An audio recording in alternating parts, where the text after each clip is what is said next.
Good day, everyone. I am Marilyn C. Satam, a BS Ed English 4 of Norso Shaton Campus. Today, I will be reporting about an important topic in education entitled Understanding Learner Needs. But before that, let us be guided with our learning objectives.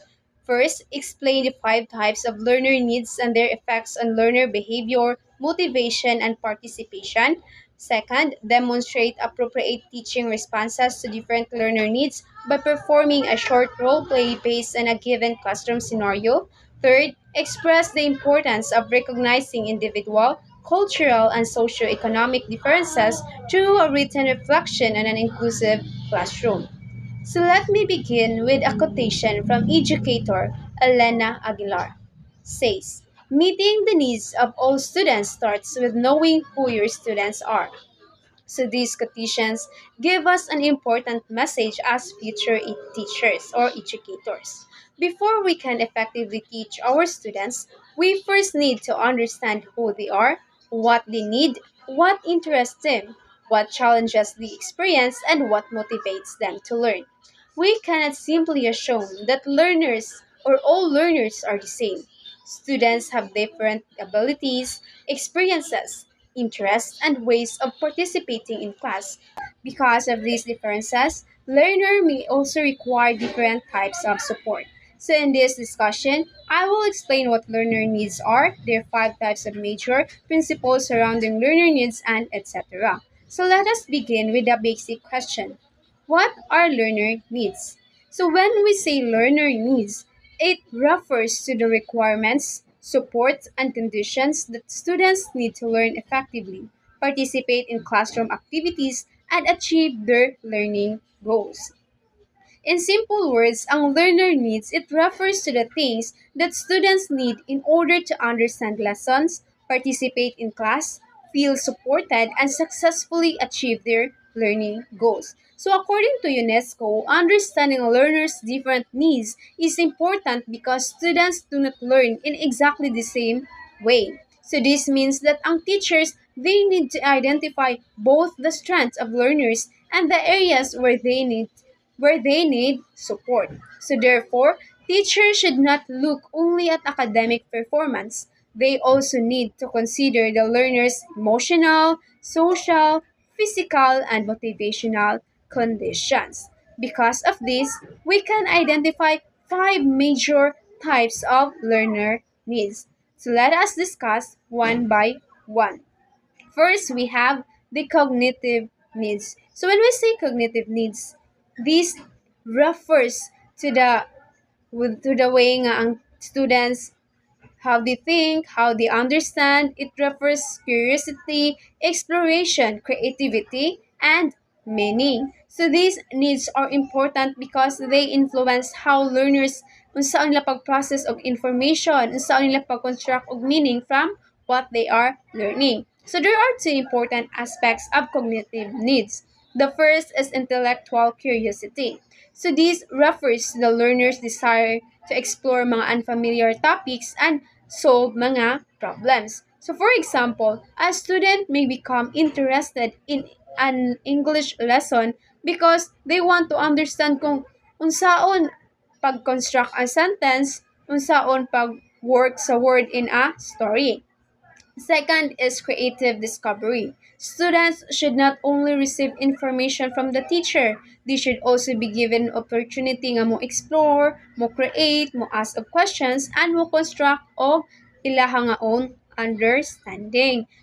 Second type is the emotional or psychological needs. So these are needs nga it help learners to feel safe, mga value, mahimong confident, accepted, and emotionally supported while they are learning. So for example, is a learner may know ko unsa ang correct nga answer but may refuse to raise their hand because they are afraid of making a mistake. So this is why ang teachers they need to create psychological safety in the classroom, which means creating a classroom environment where ang learners is makafeel sila nga comfortable in expressing their ideas and making mistakes without being embarrassed or humiliated. So another important aspect is competence and self-worth. So teacher can support this by recognizing students' effort, progress, and improvement. So, like praising the students whenever they got the correct answer, or what we call reinforcement. The third type is a social needs. So it refers to the learner's needs for belonging, acceptance, meaningful relationship, and interaction with others. So one important social needs is a sense of belonging, like belong ka na a certain group. So students need to feel nga they are accepted, they are valued by the teacher and their classmates. Another is peer collaboration, like through group activities, ang learner they can develop communication and teamwork when they have peer collaboration. So for example is group activities which allows students to share their ideas and what they learn from each other. Third is the cultural affirmation. So teachers should recognize and respect different backgrounds, mga experiences, and cultures of their learners. So therefore, meeting social needs help learners develop a sense of belonging and encourages them to participate more actively. Fourth, we have physical needs. So this refers to the basic conditions that learners require for their physical well-being and effective participation in learning. So the physical classroom environment can affect students' ability to focus. For example, if ang imong classroom is init kaayo, it may distract students from learning to become effective learners. And another important aspect is the universal accessibility. So teacher and school should consider learners who may require assistive technology, accessible pathways, or other appropriate mga accommodation. So therefore, teachers should understand that physical well-being is also connected to learning. Fifth is we have motivational needs. So the fifth type is motivational needs. It is very important because it encourages learners to start a task, continue working, and overcome mga challenges. So one important motivational need is learner autonomy, or ang student is not like freedom. They have learners should sometimes to be given choices in their own learning. So as to a teacher may allow students to choose how they will present their understanding of a lesson. Another is authentic relevance. So students are more likely to become interested when they can see how a lesson connects to their real life, personal interest, future goals, or experiences. Lastly, learners need an optimized challenge. Activities should be challenging enough to encourage learners to think and improve, but not so difficult that they become frustrated and give up. So this can be connected to the CPD, or the zone of proximal development, where ang learners they can receive appropriate support while working on tasks that they may not yet be able to accomplish independently. So therefore, motivation helps transform a learner's potential into actual effort and participation. Now that we have discussed the five types of learner needs, let us look at the principles that teachers should follow when addressing these needs. So first is we have the student-centered approach. So when we say student-centered approach, it tells that education should focus on the learner. Learners should be in the center. So teachers should consider sa students ilang mga abilities, ilang mga interests, and sa ilang mga experiences in planning the lessons, selecting activities, and choosing teaching strategies. The second principle is flexibility and adaptability. Teachers need to be flexible because not every strategy will work for every learner. The third is equity and inclusivity. So every learner should have access to meaningful learning opportunities regardless kung unsay lahang mga abilities or mga background. So knowing the principle is not enough. Teacher also need to know the characteristics of the learners they are teaching.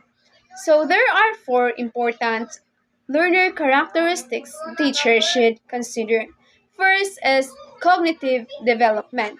So it refers to the learners kung unsa ilang level the way they think, the way they understand, the way they reason out, ilahang memory, and how they prove or how they solve problem. So teachers should consider this when deciding difficulty of content like mag-design sila og mga instruction or mga activity nga ilahang ipa-perform sa student. So for example, a learner who has difficulty understanding an abstract concept may need concrete example, mga scaffolding or additional practice. Second is interest and motivation. So this refers understanding unsay naka-interest sa students can help teachers create activities that are more meaningful and engaging. Third is individual differences or learner diversity. Ang learners is lahi silang abilities, sa ilang mga strengths, sa ilang mga prior experiences, and ways of participating. So because of these differences, some students may need mga additional practice while ang other is readiness sila for more challenging or they are advanced. So fourth is cultural and socio-economic background. So learners come from different cultural or different family, mga socio-economic backgrounds. So this kaning mga experiences or this diversity may influence how they experience school and learning.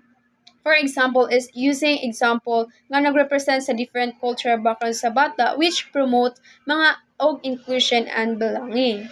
So now that we have understand the different learner characteristics, let us now discuss how teachers can identify on the learner needs. Kung saan sa teacher pag-identify sa mga different needs of the students. So first here we have the observation.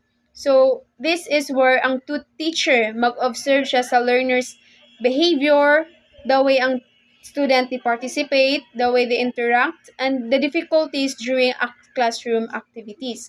So this help teachers identify the learning patterns, interests, and areas where they need support.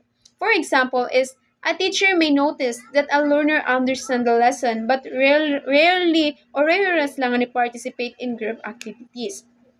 Second is assessment. This is through mga tests, mga quizzes, mga performance tasks.